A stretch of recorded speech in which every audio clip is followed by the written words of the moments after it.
पति पत्नी के पिछले जन्म और प्रेम के संबंध को समझने के लिए सबसे बड़ा उदाहरण भगवान शिव जी का लिया जा सकता है।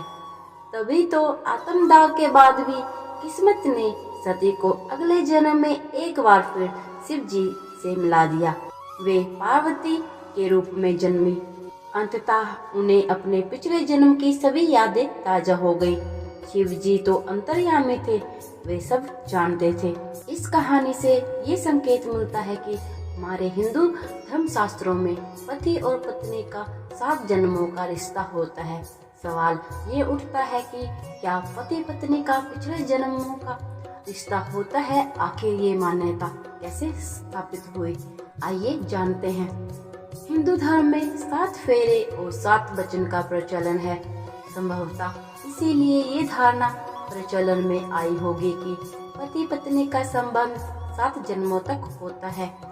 हिंदू धर्म में तलाक और लिव इन रिलेशनशिप जैसी कोई बुराई नहीं है। इसी कारण ये मान्यता भी दृढ़ होती है कि एक बार जिस व्यक्ति का किसी से विवाह हो जाता है तो मृत्यु उपरांत जारी रहता है और उस विवाह में पवित्रता होती है। पुनर्जन्म का सिद्धांत हमारे रिश्तों, संबंधों आदि के साथ एक चक्कर के रूप में चलता रहा है। कोई मित्र है, कोई शत्रु है तो कोई प्रेमी है, कोई पति है, कोई पत्नी, कोई माता या पिता है तो कोई भाई या बहन।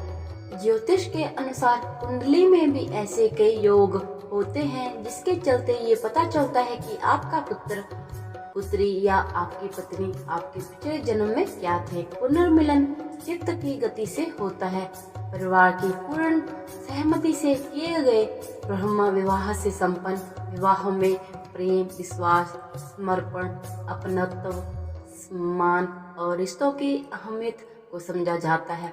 जब ऐसे संस्कारी पति और पत्नी का चित्त एक दूसरे के लिए गति करता है और वे एक दूसरे के प्रति प्रेम, अनुराग और आसक्ति से भर जाते हैं, तब उनका इस जन्म में तो क्या अगले जन्म में भी अलग होना संभव नहीं होता है। चित्त की वह गति ही उन्हें पुनः एक कर देती है। जब 2 स्त्री पुरुष एक दूसरे से बेपनाह प्रेम करते हैं तो निश्चित ही ये प्रेम ही उन्हें अगले जन्म में पुनः किसी न किसी तरह फिर से एक कर देता है। ये सभी प्रकृति प्रदत्त ही होता है। कहते हैं जैसी मति वैसी गति, जैसी गति वैसा जन्म।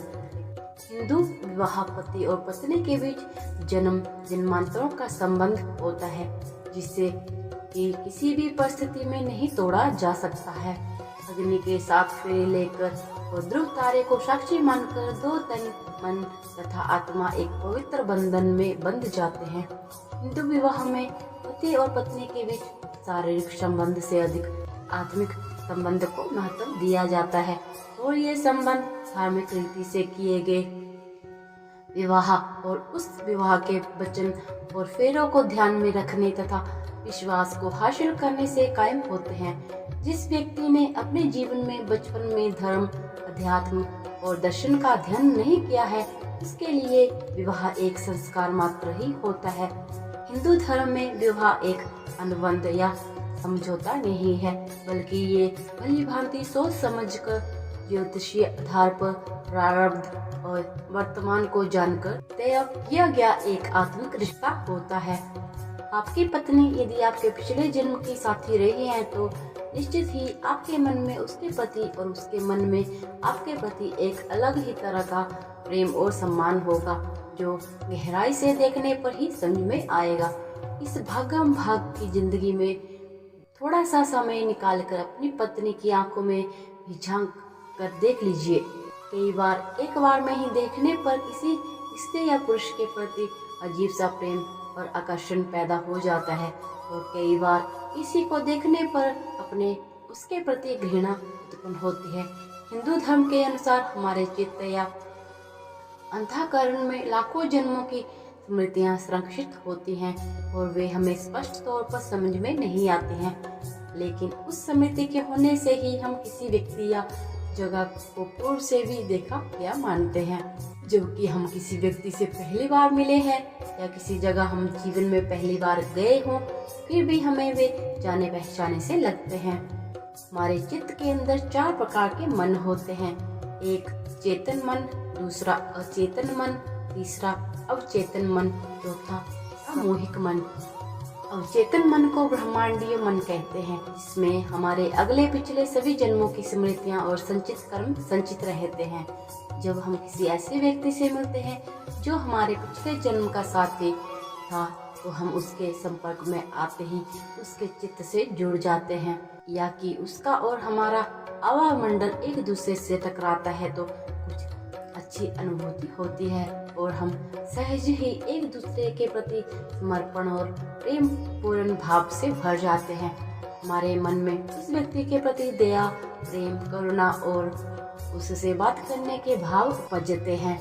यहाँ ध्यान ये रखना जरूरी है कि कौन से भाव आपके भीतर जन्म ले रहे हैं। हो सकता है कि महज शारीरिक सुंदरता के कारण ही आकर्षण हो। तो दोस्तों, आज की इस वीडियो में इतना ही। वीडियो पसंद आए तो इसे लाइक जरूर कीजिएगा और ऐसी ही धार्मिक और आध्यात्मिक वीडियो को सुनने के लिए मेरे चैनल को सब्सक्राइब करना ना भूलें। हरे कृष्णा, धन्यवाद।